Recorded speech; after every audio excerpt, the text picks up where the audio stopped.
is, would SoCalGas be notified before an aerial platform measurement is taken? Jason, you know the most about those, that JPL or those air monitoring. Is SoCalGas notified ahead of time? I'll maybe pass this over to Ken Stroud from CARB, because CARB is the one that is leading the methane survey. So, sure.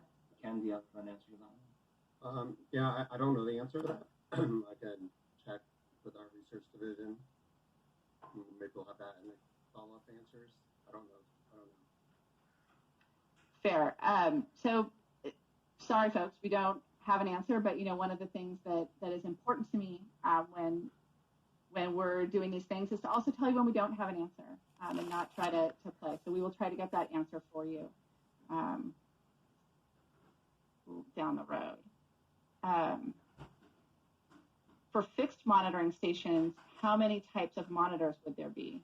1 methane, 2 BTEX, 3 particulate matter, or others? Is there anybody who can take this one?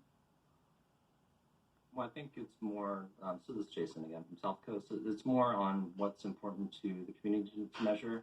Again, the SEP outlines certain priority components versus methane and BTEX. Those are typically done on 2 different instruments. If other types of compounds are looked at, then it may add more instrumentation that's needed. Kind of similar to how we did the SS25 leak, we had some additional instrumentation to cover, for example, like the sulfur compounds, or to get canisters that would be able to be analyzed by the laboratory.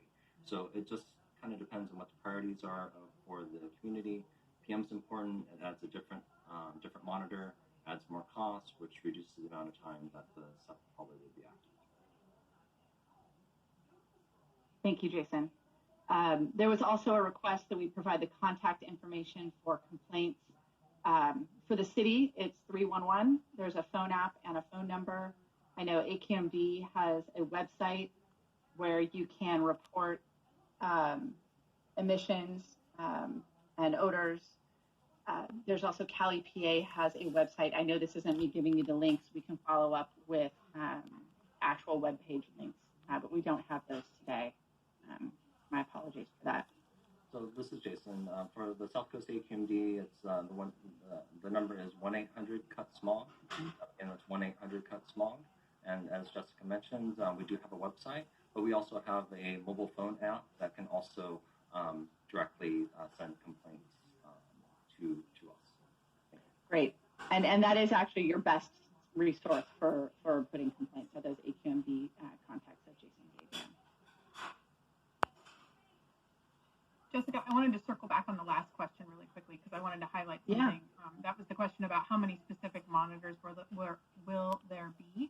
And, that's one of the things we love to hear from, as Jason indicated, all of this is kind of a balancing test.